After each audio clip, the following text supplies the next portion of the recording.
We have such wonderful speakers still on deck to share their stories. So next up, we're going to hear from Dr. Tasha Ely Kelly. And so, yeah, oh, good. Oh, my goodness.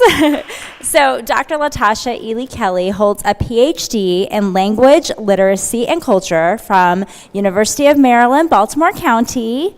Also, though, wait, there's more. A master's in Education Policy, Planning, and Leadership, and this is from the College of William and Mary, and a bachelor's in Sociology from Christopher Newport University. So along with being a professor at George Mason University and University of Maryland Global Campus, she owns the Millennial Black Professor and recently founded TMBP Media, both dedicated to amplifying underrepresented voices and supporting the endeavors of students, professionals, and entrepreneurs of color.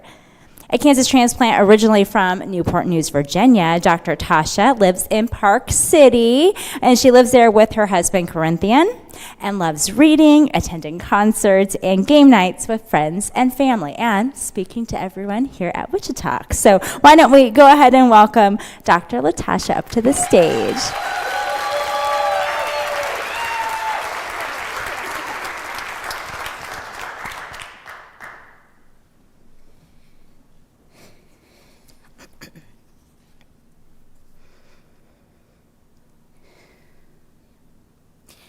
Lela Mae Tucker Galloway had 11 children: Yumiko, Dwight, Avis, Ternan, Okeson, Proctor, Drees, Timothy, Conjo, Melissa, Cheddar. Lela Mae, affectionately known as Sweet Gal, was my grandmother. She enjoyed reading the Bible, sewing, and gardening. I can see it like yesterday. My mom, granddad, and granny sitting in the living room watching CMT because she loved country music and her favorite singer was Charlie Pride. Drees Lagarde Galloway Ely had 2 children, Calvin Jr. and Latasha. Drees, affectionately known as Miss D, is my mother. She enjoys cooking, serving in her Christian ministry, and teaching in the field of cosmetology. While she does like a Randy Travis song every now and then, she'll never turn down a good Biggie song. When I was running through this with her, she specifically told me to say, and I quote, B-I-G-P-O-P-P-A. Yes, thank you. Granny was married in her early 20s and had her first child right around 26, around the same time as when my mom had me. By then, our family had moved at least 3 times for my father's military career. Prior to each move, my mom came so close to completing her nursing degree, but with the hustle and bustle of homemaking, motherhood, and military life, she was unable. Fast forward another 10 years, and my parents were separated. Having been a stay-at-home mom for most of her adult life, she scrambled to figure out how she would make ends meet. As much as I respect my mom for figuring it out, getting her cosmetology license, being the epitome of our family saying, where there's a will, there's a Galloway. It was during those times of struggle that I made the decision to do everything in my power to never find myself in that position, totally dependent on a man or anyone for that matter. The only way I knew to do that was to get an education, and lots of it.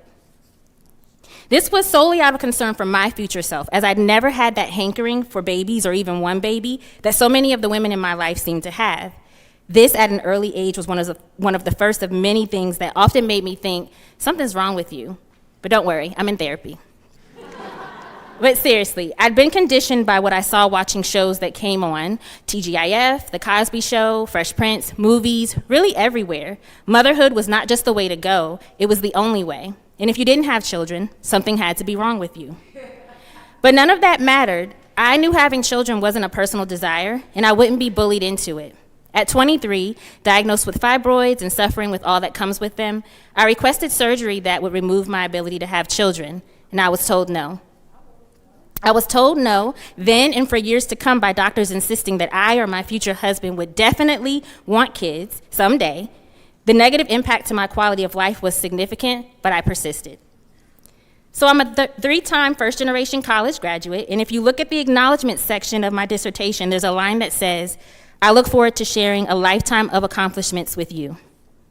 On December 18th, 2021, Corinthian Kelly and I stepped into our journey of doing just that. Along the way, there have been several, when are y'all gonna have kids moments.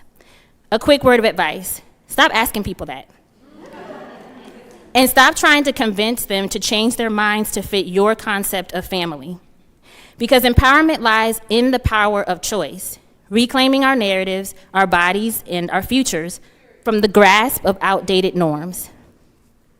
In the world we've created that is our union, 2 generations removed from my grandmother who birthed 11 children, our chosen littles, our 4 nephews, 2 nieces, and 2 godchildren, shout out to my nephew Trey, who's here today, and the dozens of youth we've mentored, supported, cared for, and loved along the way.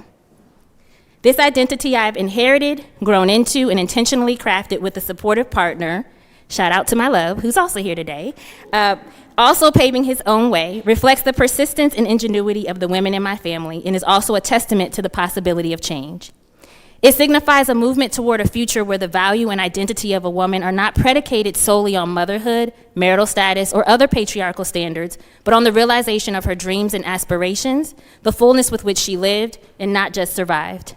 And yes, the breadth of her contributions to society, whatever she chooses those to be. My grandmother and mother's journeys profoundly influenced my understanding of sacrifice, determination, and the complexities of identity and womanhood. Through my story, I embody the significance of breaking cycles and redefining norms, I hope serving as a beacon for future generations to forge their own identities free from constraints of the past. Thank you.